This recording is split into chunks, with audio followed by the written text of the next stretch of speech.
Los días de internado. Historia basada en la experiencia de Flor. Escrito y adaptado por Tenebris para relatos de horror. Me gustaría guardarme algunos detalles de esta historia como nombres y ubicaciones.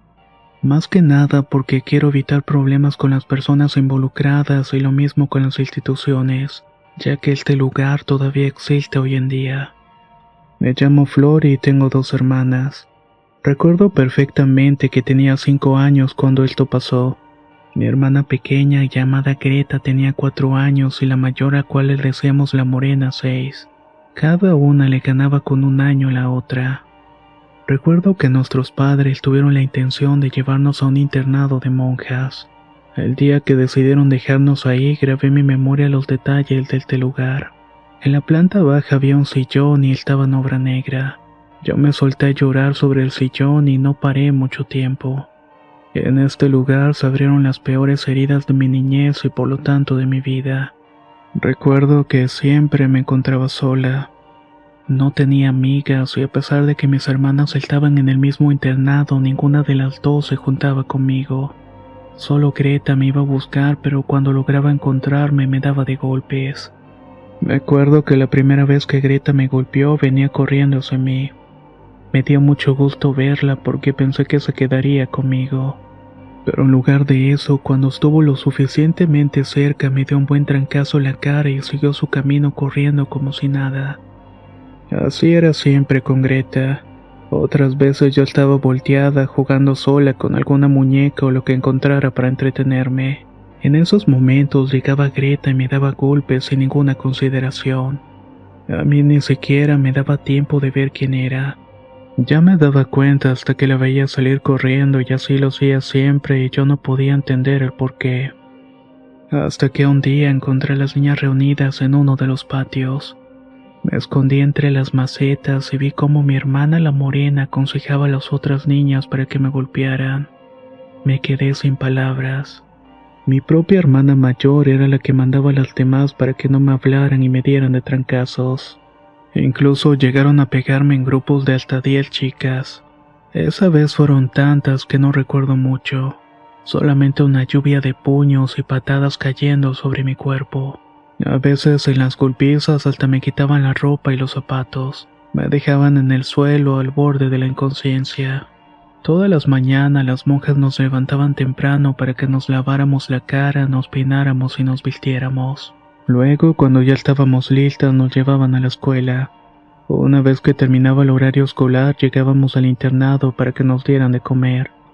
El comedor era muy grande y con mesas largas para todas las niñas. Cuando terminábamos nos ponían a hacer tarea y luego nos bañábamos. Las monjas siempre supervisaban que nos talláramos bien las rodillas y los tobillos. Cuando terminábamos esta labor nos mandaban de regreso al comedor y prendían una tele o radio para que viéramos Mundo de Juguete. Esa era una telenovela para niños bastante famosa en aquellos tiempos. Luego de ver la novela nos daban de merendar y lo siguiente era ir al patio para rezar el rosario. Todavía puedo escuchar claramente la voz de una de las monjas diciendo: «Ya son las 7 de la noche, niñas, es hora de rezar». Una vez que terminábamos nos llevaban al dormitorio para dormir. En el dormitorio estaba también mi hermana Greta, aunque su cama estaba alejada de la mía y no nos veíamos. Y eso que a pesar de todo estábamos en el mismo espacio. El primer piso era para las niñas y el segundo para las más grandes, en donde estaba mi hermana la Morena. El tercer piso era para las mayores, muchachas que ya estaban en la secundaria o en la prepa. A veces cuando las monjas nos mandaban a bañar, yo empezaba a ver una persona parada en la tina de la regadera. Le decía a la monja que me ayudaba en ese momento y ella me respondía que no veía nada. Como yo insistía que alguien me estaba viendo, la monja se ponía a tallar más duro las rodillas. Yo hasta le describía cómo iba vestida aquella persona, pero esto solamente desesperaba más a la monja. En ese momento yo pensé que estaba enojada, pero ahora después de varios años, pienso que también le daba mucho miedo.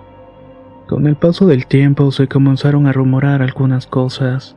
Decían que antes de ser un internado ese lugar era un cementerio y cosas por el estilo. Varias de las chicas aseguraban ver sombras grandes o escuchar ruidos de cadenas y hasta gritos. Durante las noches tenían pesadillas donde alguien me correteaba. Era tanto el pánico de la pesadilla que terminaba despertándome. Ahí me daba cuenta que me estaban jalando las cobijas poco a poco. Yo también intentaba jalarlas para que no me las quitaran. Las sostenía con ambas manos y alguien que no podía ver también la agarraba con más fuerza. Solamente hasta que me dejaban en paz podía quedarme dormida de nuevo. Esto me sucedía todas las noches.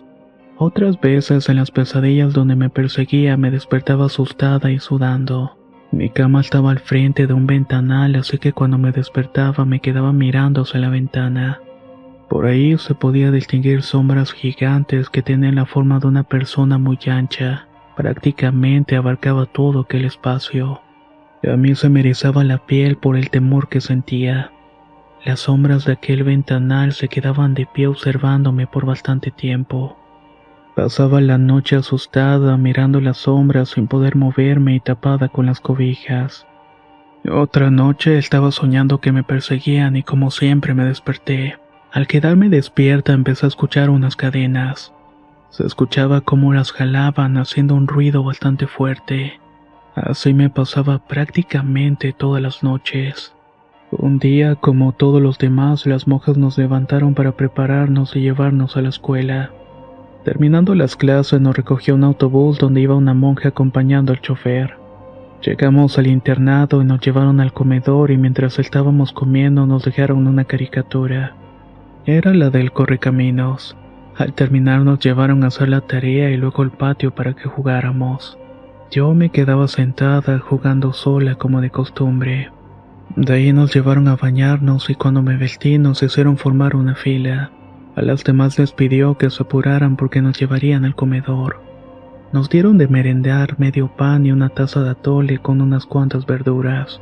Recuerdo bien que esa tarde cuando terminó la merienda se oscureció mucho y pude notarlo más porque se fue la luz en todo el internado. Las monjas nos dijeron que mantuviéramos la calma porque la luz llegaría en cualquier momento. Intentamos no gritar y hacer un escándalo. Trajeron velas para prenderlas y la colocaron en el comedor de manera que se iluminara lo más posible. Con esa luz las niñas nos quedamos más tranquilas, por así decirlo.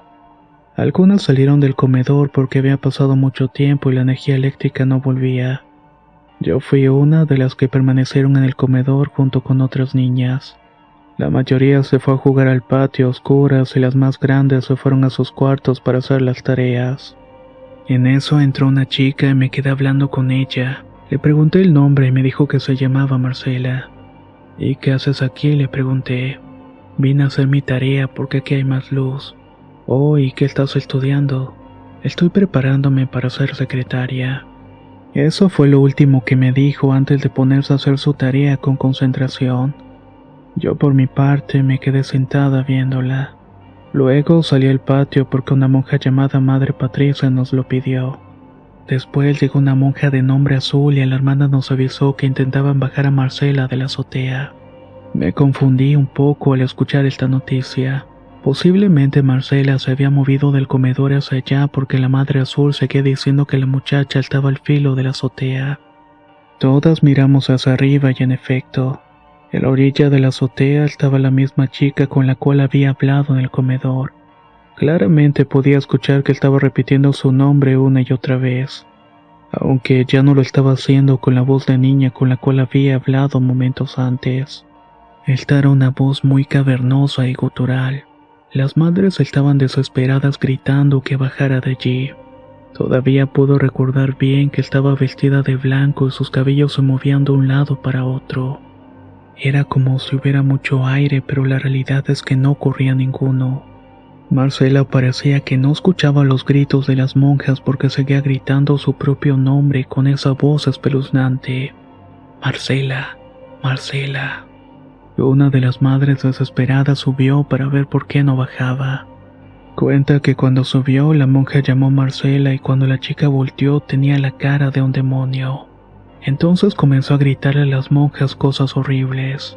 Cuando la monja estaba bajando las escaleras de vuelta se desmayó. Las demás subieron para bajar a Marcela y encontraron a la que estaba en las escaleras, así que le brindaron su ayuda.